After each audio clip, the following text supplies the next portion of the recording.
Assalamualaikum warahmatullahi wabarakatuh. Hai semuanya, balik lagi bareng aku di Hikmah Podcast. Semoga kalian gak bosan ya, karena mulai hari ini dan seterusnya aku bakal sering upload video atau audio ya. Ya itulah intinya. Entah itu 2, 3 atau bahkan sampai 4 bulan sekali ya, insya Allah. Tapi ya doain aja. Karena aku ngerasa banyak banget yang pengen aku share ke kalian gitu ya. Gak banyak sih, cuman karena aku pengen share aja ilmu yang aku dapat dan pengalaman positif yang aku rasakan, dan semoga aja bermanfaat gitu kan. Oke, so anyway, kali ini aku pengen ngebahas tentang ilmu yang pernah aku dapat di pesantren, yaitu tentang the power of niat. Betapa pentingnya sebuah niat.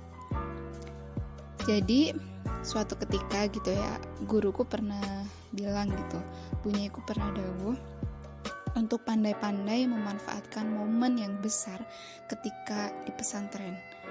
Galilah ilmu sebanyak-banyaknya dan menjadi orang yang pandai bisa menjaga niatnya. Itu salah satunya ya.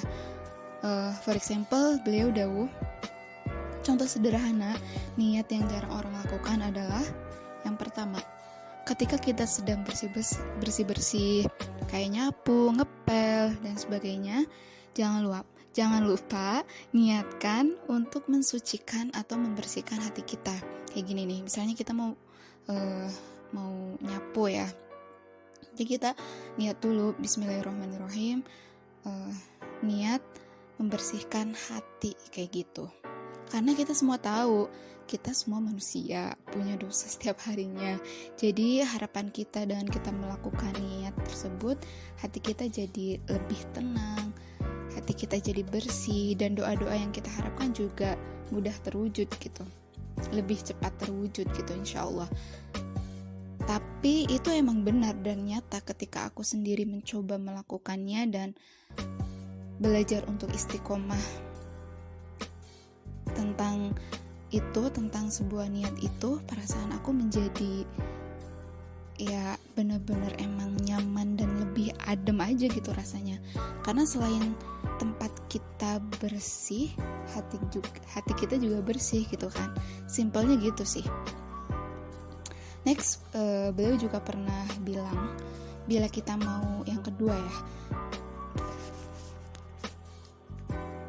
bila kita mau berangkat menuntut ilmu kayak sekolah atau ngaji nih, utamanya niatkan, intinya kretek dalam hati kita, ya Allah bisa ngaji, yuk bisa haji. Jangan lupa perbanyak baca sholawat selama di perjalanan menuntut ilmu. Itu dulu saya lakukan istiqomah selama di pondok, dan alhamdulillah seiring berjalannya waktu Allah kabulkan. Beliau dahulunya begitu. Jujur dulu ya, aku merinding dan masya Allah banget gitu ya, subhanallah gitu. Karena dulu aku tahu banget gimana perjalanan hidup beliau. Beliau pernah cerita gitu kan, beliau dulu hanya seorang pedagang sayuran yang kadang penghasilannya gak seberapa. Udah gitu banyak yang julid, banyak yang bully dari orang-orang sekitar.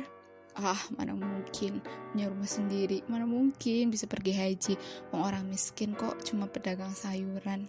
Gitulah kira-kira julid dan mereka yang pernah beliau ceritakan kepada kami.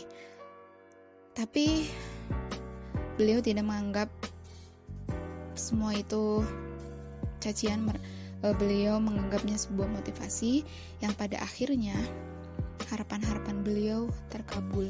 Beliau punya rumah yang bisa dibilang megah, dan bahkan orang yang menghina itu rumahnya belum jadi, padahal dia yang bangun rumah lebih dulu gitu kan. Sampai saat beliau cerita pun ternyata rumah itu belum sempurna jadi gitu kan.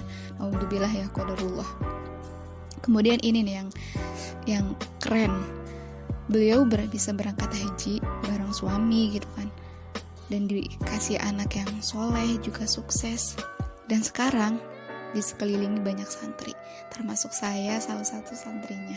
Dan aku bersyukur dan bahagia banget bisa belajar banyak hal, bukan hanya ilmu teori tapi juga dalam kehidupan.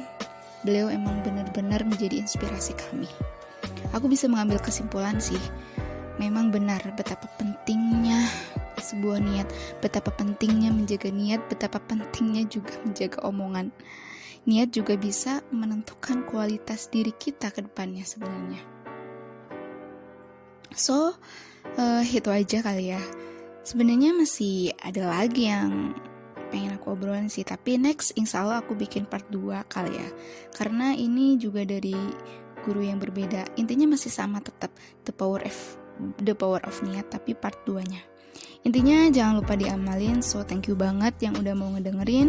Semoga bermanfaat. Kurang lebihnya mohon maaf, jelibet banget ya. Assalamualaikum warahmatullahi wabarakatuh. Bye bye.